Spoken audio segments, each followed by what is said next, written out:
It's locked, all right. Now that Dr. Ackroyd has been warned, he should make good use of this formula. It's locked.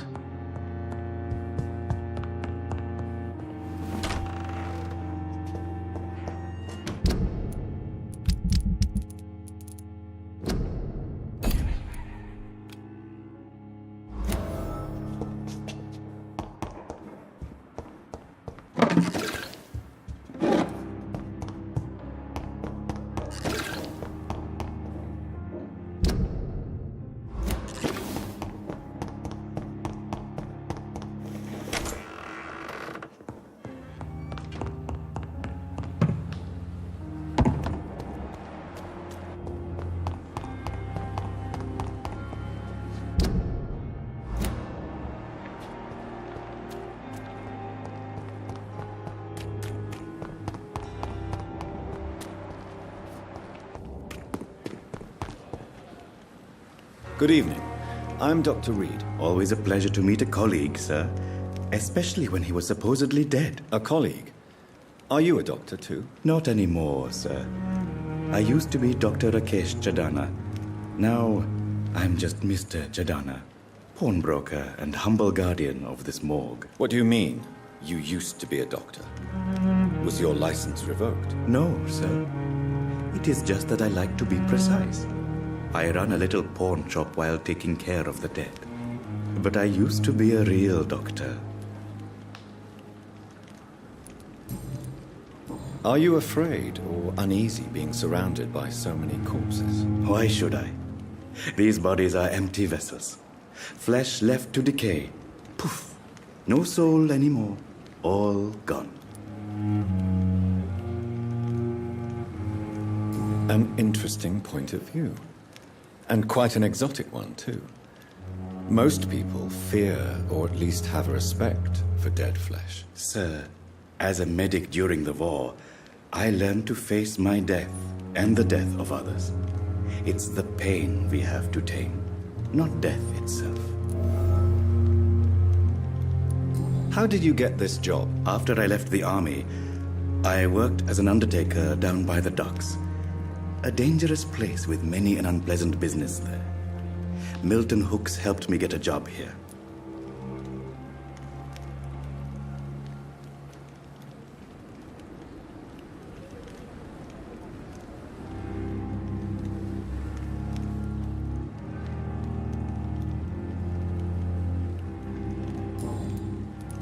Do you work here alone? Yes, very easy work, sir.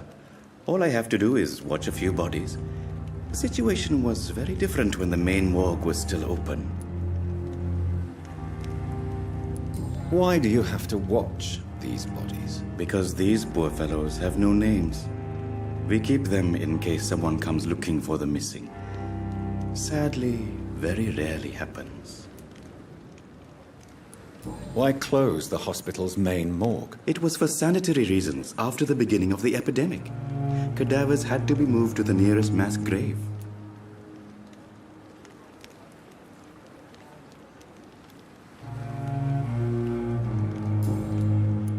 Have we met before? I don't think so, sir. Why? When we first talked, you said you were glad to meet me since I was reported dead. Funny story, sir. Your sister came here a few nights ago. You were missing, and she was looking for your body. She must be very relieved now. Tell me the truth about your appointment as a medic during the war, Rakesh. The regiment administration appointed me by mistake. I had to learn the job on the spot, sir. Very hard, sir, but I rose to the challenge. Do you realize how many soldiers died because of that decision? You should have refused. Yes, sir. I swear I did, sir. But no one listened.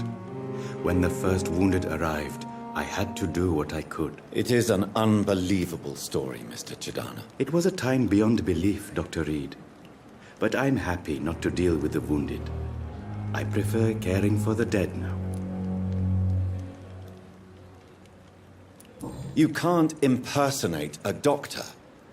You can't improvise a medical education People could die at your hands. You're absolutely right, sir.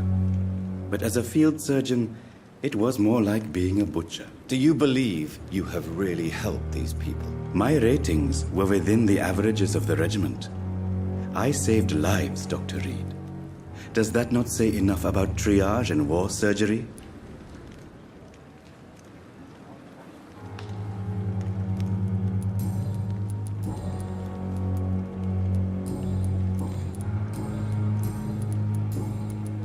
A pawnbroker? I expect you get all types of people here. Yes, sir. All kind of people.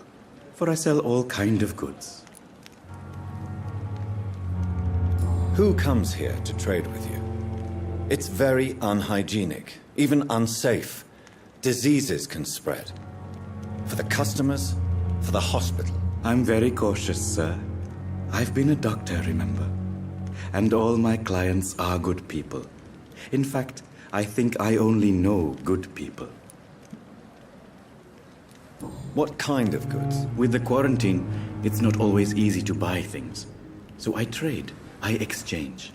Some people sell, some others buy. I like to help. Since you're not afraid of dying, do you believe in life after death, Rakesh? No. I believe we must do all the good we can while alive. For our time is short, and the obstacles are endless. Do you think you would enjoy immortality as a concept? I don't think so. Don't mistake me. I love life, and I'd like to live a long life.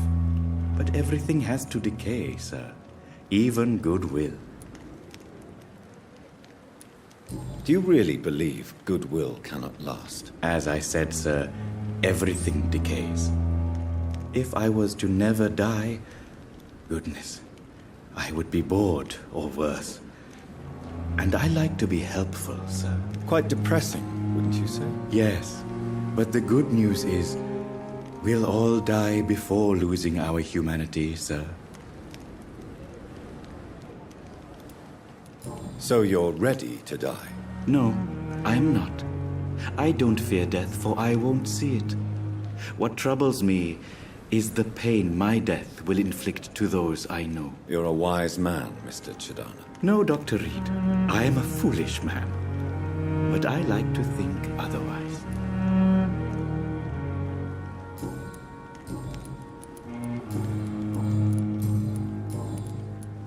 Please show me what you have to sell. Of course. It's just trinkets and curios, really. But I'm sure they can be useful.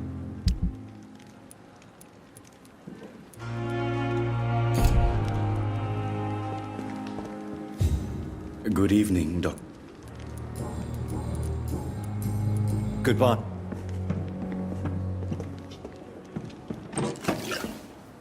Good eve. Goodbye.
It's elite! Kill it! We up!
Good evening, Mr. Fiddick. Good evening, Dr. Reed. Any news about my operation?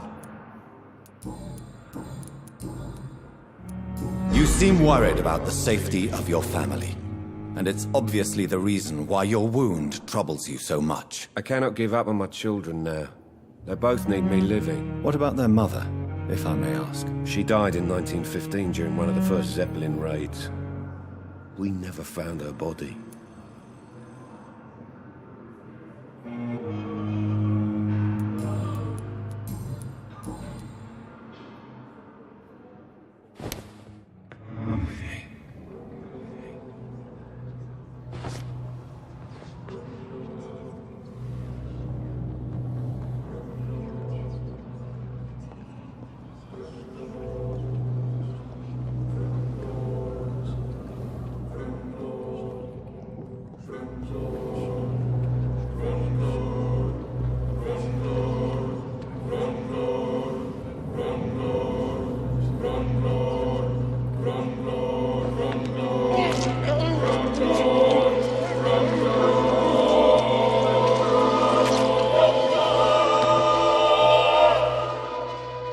All I wanted was to go back to work, to take care of my children.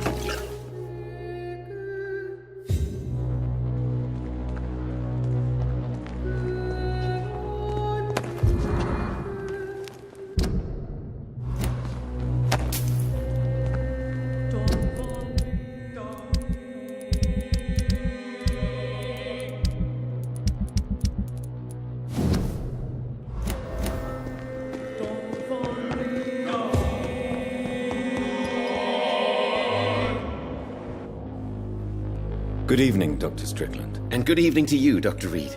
Can I be of any help? Did you know Dr. Aykroyd never reported your experimental research, despite the fact he doesn't agree with it? Really? I didn't suspect he knew about my work. I must confess I am surprised. Perhaps he thinks you should realize for yourself the danger of what you're doing. See how condescending he can be? My God, he can be so irritating.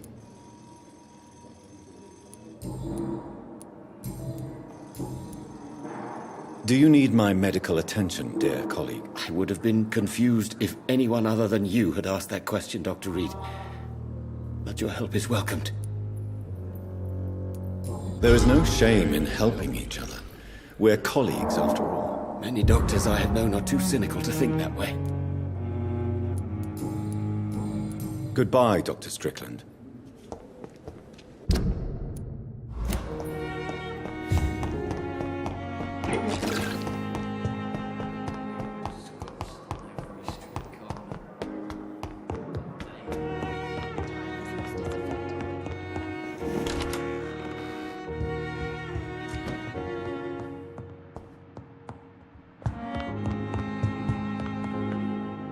Hello, Jonathan.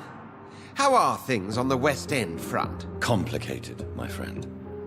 The rich and powerful feel threatened by the disease and have asked me to put an end to it. Yes. It is odd how resolving a crisis suddenly increases in urgency when it affects those who matter. It looks like the epidemic is spreading to the western districts of London. I am trying to locate the source of the infection. It won't be an easy task, my friend. This disease is highly contagious.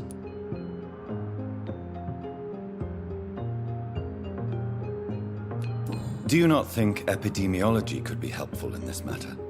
To retrace the origin of infection through time and topology? If anyone can perform such a miracle, it will be you, Dr. Reed.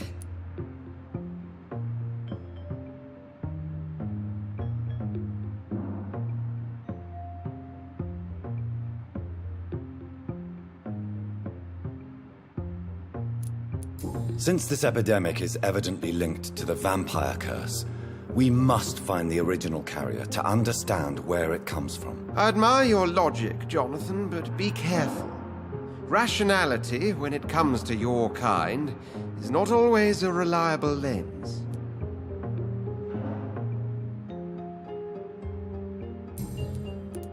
Do you know Aloysius Dawson, the famous tycoon, is well versed in vampire and occult knowledge? No, I did not. But that is no surprise. For half a century, it has been quite the trend for English nobility to join secret societies and occult circles. But Aloysius Dawson is only a rich merchant. Yes, richer than Croesus. Wealth is more respected than title these days, even in England.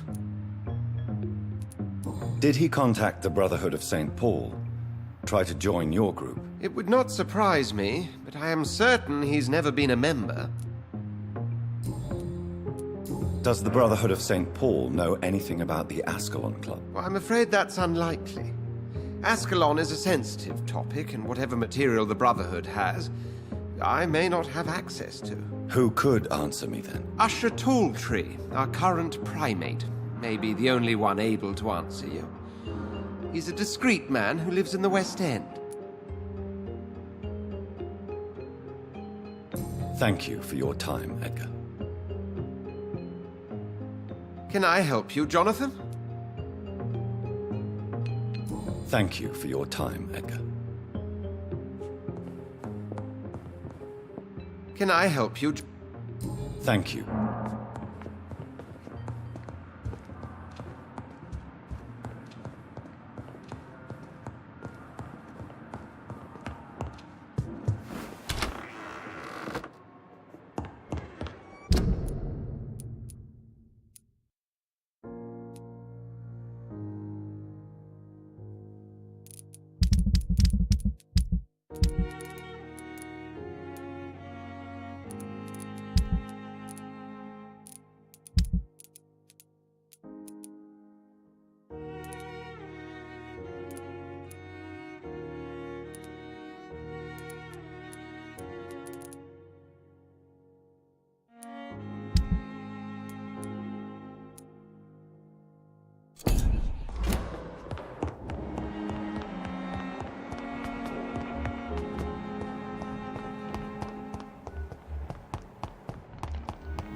Good evening, Miss Howcroft.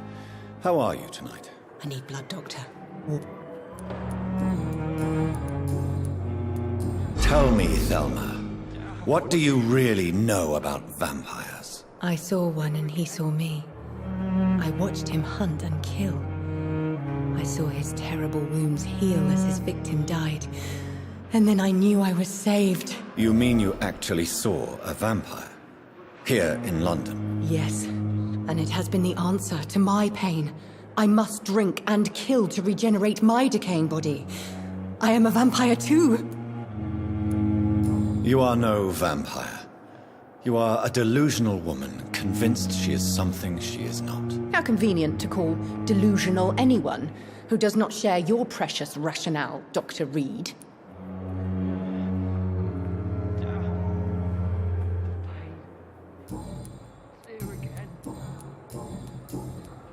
Do you require my service? I can Well, until... Thank you, Doctor.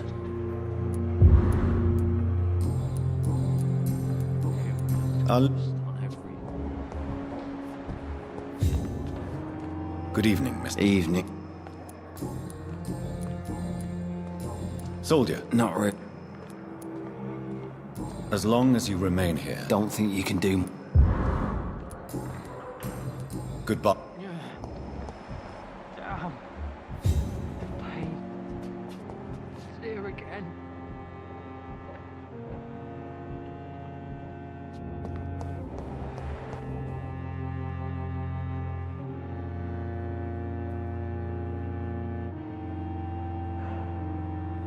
Fear and disgust on every street corner. The daily routine.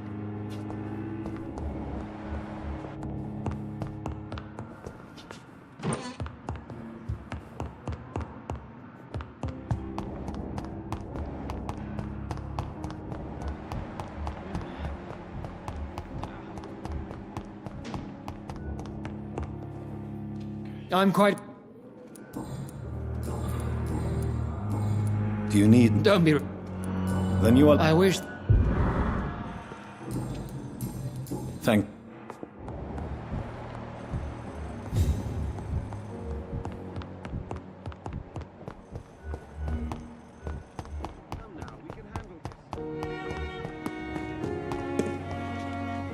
Goody.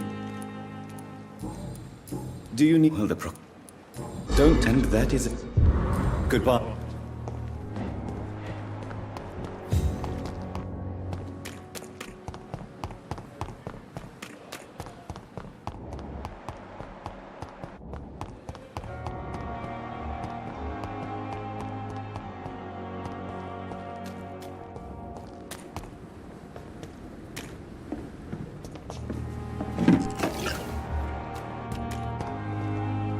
Good evening. Doctor? Do you need any... Yes. I have... I appreciate... Goodbye, Doctor.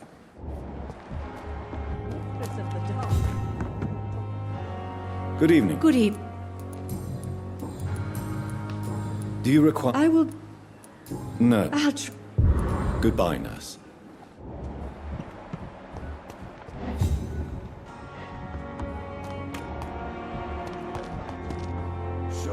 Good evening. Good evening. Tell me why you're extorting money from some of the patients here. If a patient wants a bed, he'll have to pay me a little fee. That's all. Where did you get the idea for such an immoral scam? Funny you should ask. The first time it was from a patient who bribed me to get a bed. It's only then I realized I could make a fortune. Admit it. Nurse Hawkins is more than your lover. She's also your partner in crime. Of course she is. How else could I tell which bed is free? I need to know that. Have you no shame? Don't you see this city is crumbling down? Today people are ready to pay to get a hospital bed. Tomorrow we may be fighting for food.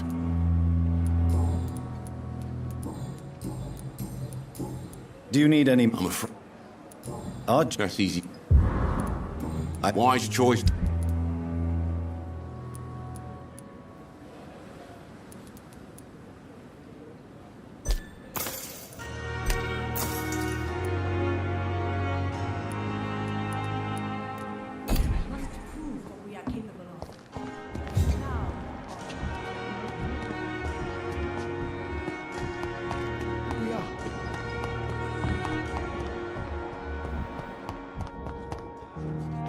Good evening. Good evening.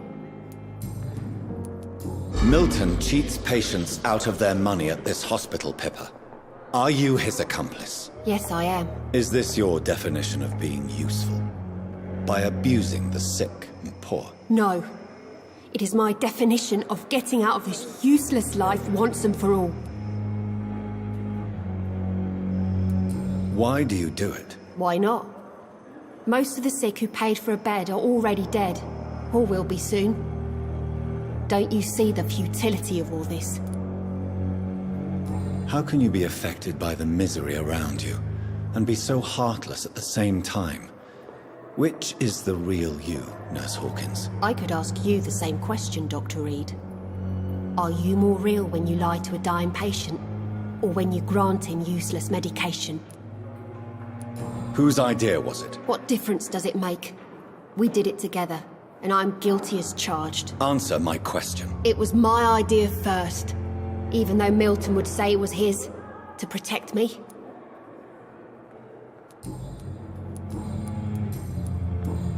Do you need... I'm afraid... Not... Thank you. Goodbye.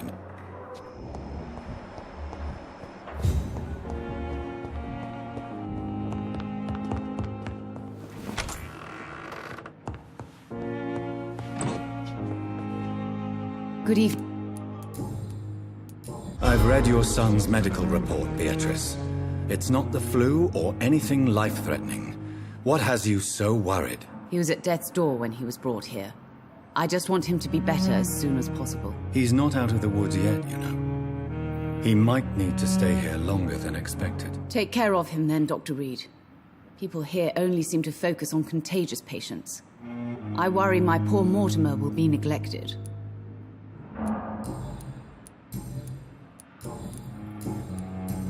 Do you recall... Do you...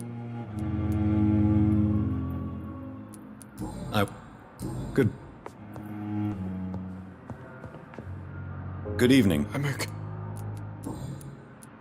Your medical report says you're not affected by the Spanish flu.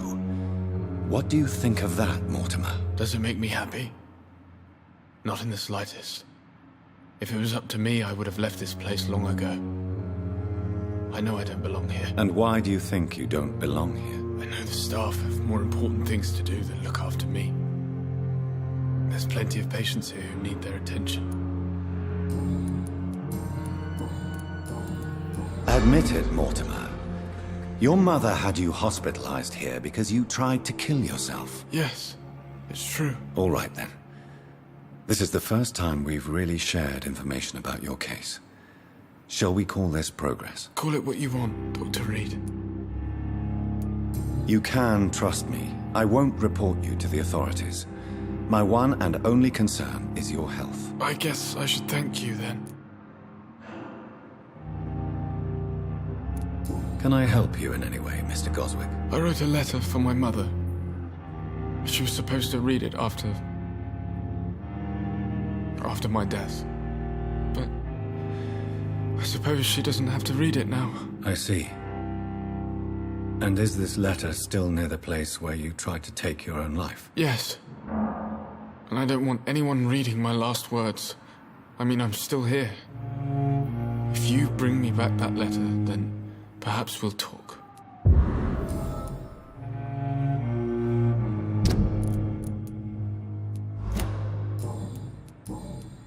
Do you need any... I'm afraid... I will see. I have... Good evening, sir. Doctor.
Can I help?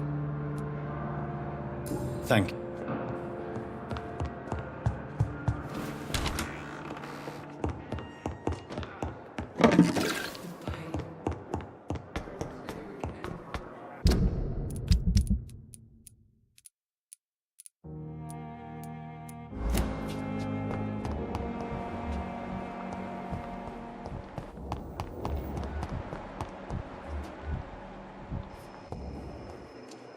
Good evening. Good evening.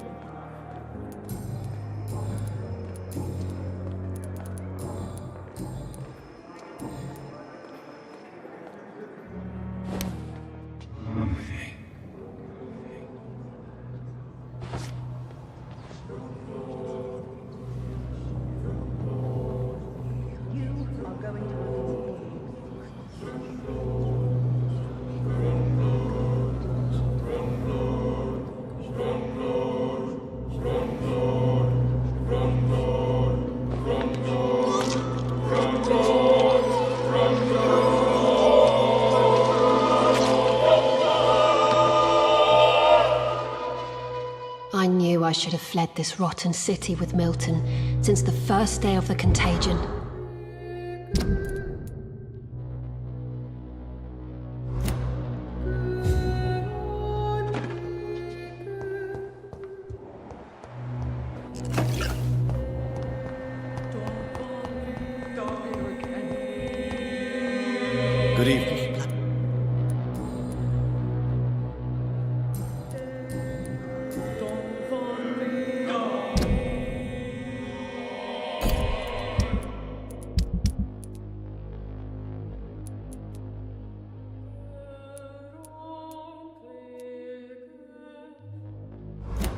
Time has lost its effect on me, but the suffering continues.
Good evening, Miss Howe. I need blood, Doctor. I have made inquiries about the men who were tracking you, Miss Howcroft. I did not expect a mortal to have this sort of courage. It was a misunderstanding. These hunters were in fact looking for a very different creature, but they mistakenly put their sights on you. I knew it. I have become undone.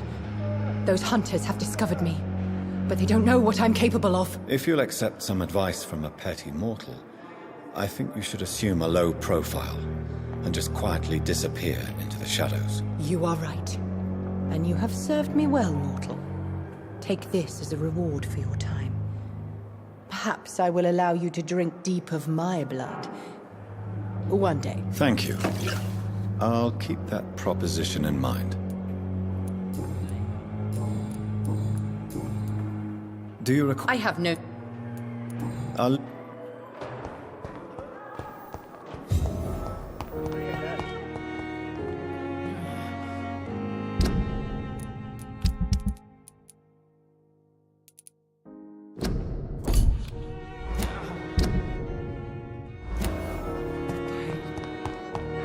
It's here again.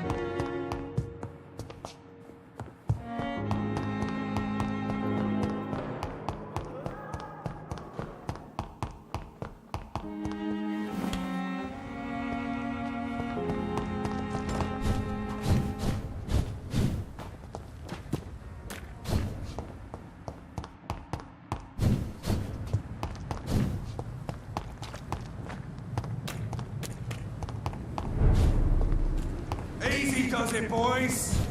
We can do this far.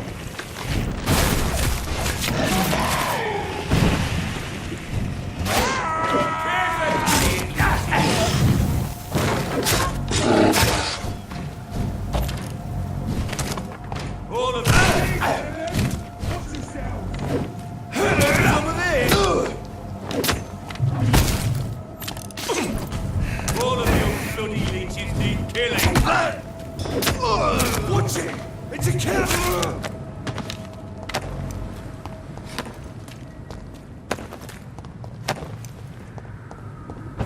Over there! There's one of them vermin! In this letter, Mortimer Goswick does nothing to hide his desire to die. I could give it to his mother, but doing so would betray his trust.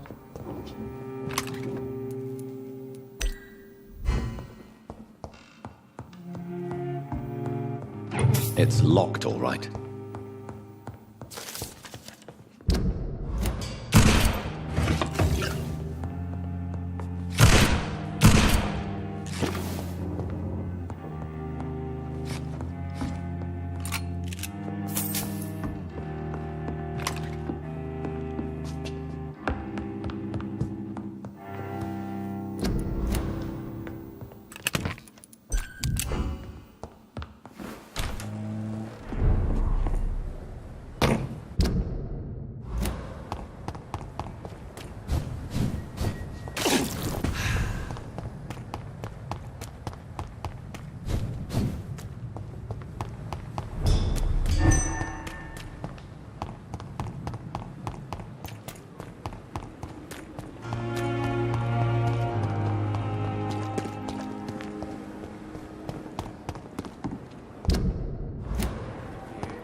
Good evening, sir. Good evening, Doctor.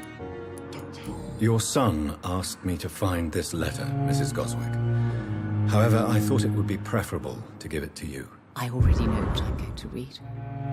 Mortimer, why are you acting in this way? I have done everything I can to help you, but it's not enough. We will talk about this letter later. I understand that you need some privacy. Before you leave, take this for your trouble. Thanks to you, my son still has a future. Perhaps.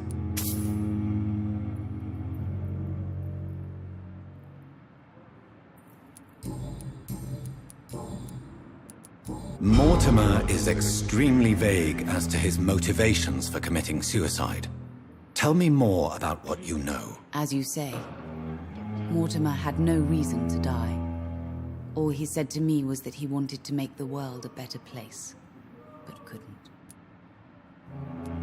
Why did your son feel so useless when facing the world? I think it was more that he could only see the melancholy facets of life. He couldn't help but dwell on such things. Don't waste your time with me. What do you think he meant by making the world a better place? Mortimer has always been a sensitive soul. He wouldn't talk to anyone for months after his father passed. It's like he carries everyone's sadness with him.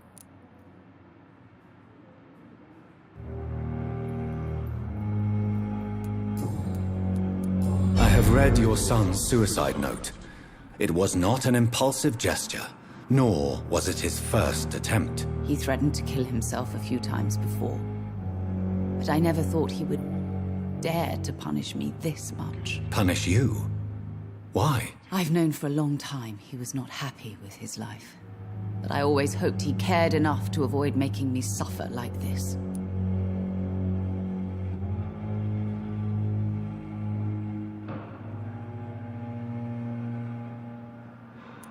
Do you realize your son could try to kill himself again? He might succeed next time. I think about it every minute. But I won't stop fighting for my son's future. That's how much I love him. You're right. Your son's death was not fatal. And unlike many on their own, he is lucky to have you by his side. I can't give up on him. I just can't. I have conceded many times in my life, but giving up on my son is something I am incapable of. Good evening, sir. Do you require medical... Do you know you're... Despite... Well, at least you're... Goodbye. Good evening, Miss... I'm okay. Your mother won't let you down, Mortimer. Don't you share her hope for a better future? No. I don't. Won't you even try? Do you want me to promise you I'll get better? Do you want me to tell her the same thing? I could, but it would not change anything. I've read your letter, Mortimer.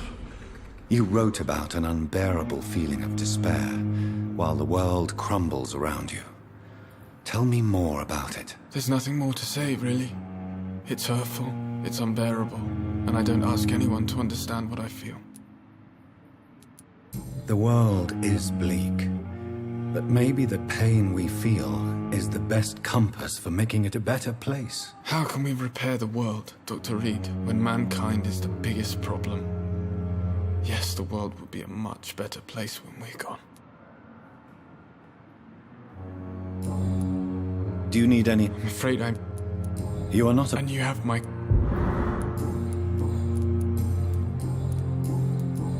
I have... I'm all right. Don't waste your time with me. But we have some of the most brilliant minds in the world.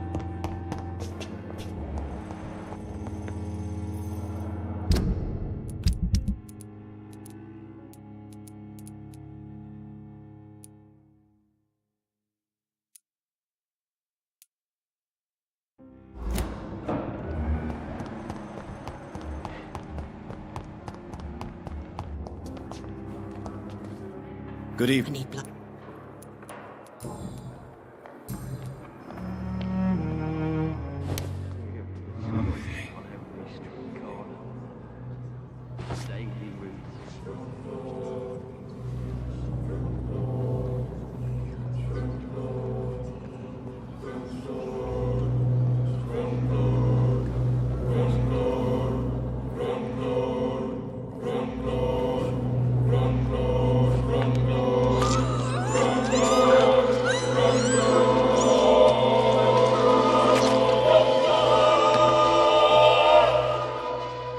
Why kill me, brother?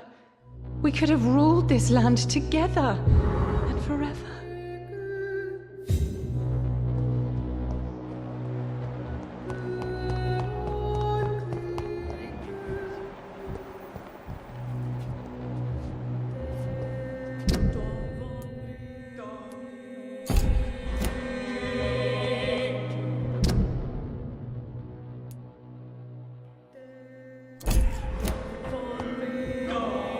Good evening.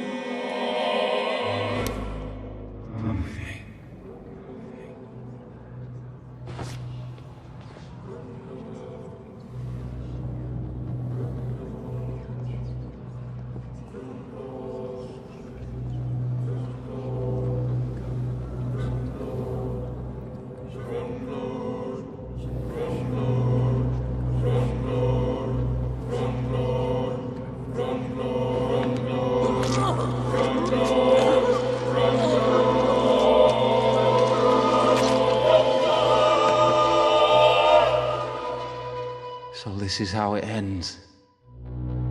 Farewell, my life, you betrayed me, God.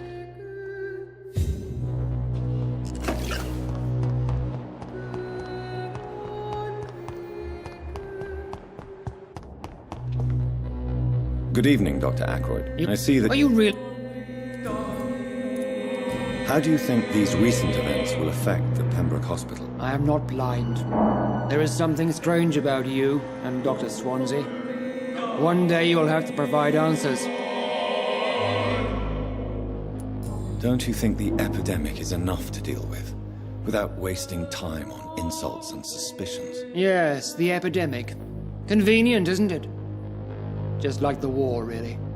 Hundreds are already dying, so who cares about one more? You are troubled by the death of your patient. I understand. It is something that haunts everybody in our profession. Harvey Fiddick died inside these walls, under our watch. We failed him, all of us.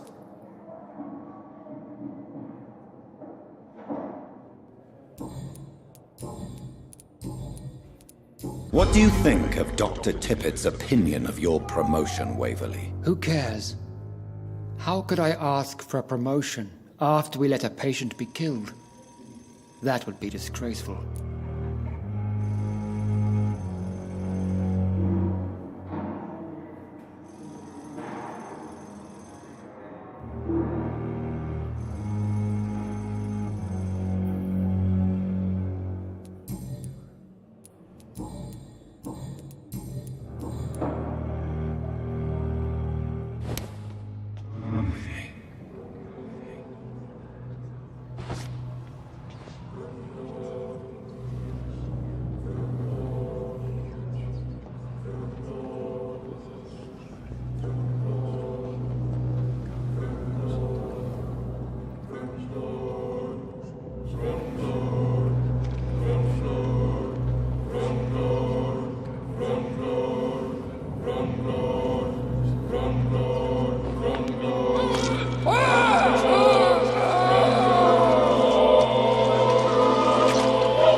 Patients.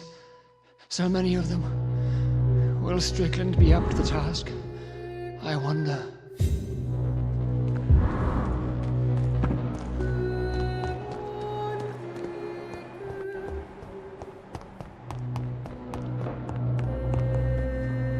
Good evening. Have you this is no Why are you blaming yourself for the death of Mr. Fiddick? It is our fault. Mr. Fiddick has stayed longer than needed here because Dr. Ackroyd and I could not agree on the correct treatment. This argument has nothing to do with his death. He was murdered. But if we had performed the surgery sooner, he would have left the hospital and avoided this fate. What is troubling you so much, Dr. Strickland? Is there something else? I had to meet face to face with the son and daughter of Mr. Fiddick this afternoon. Their eyes. I could barely stand before their accusing gaze. This difficult task is part of our job, Dr. Strickland. It's our responsibility. I know. As I also know they'll never get the answer to the question they daren't ask. They were the embodiment of cold fatalism.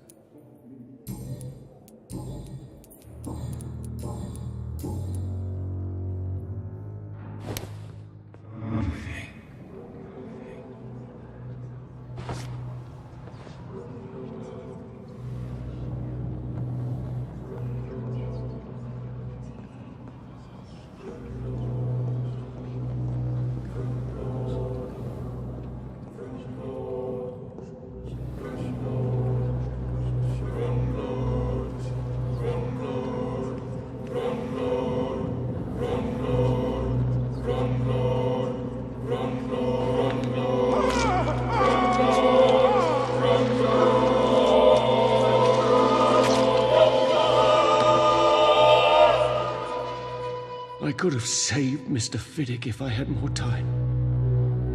I could have shown you all.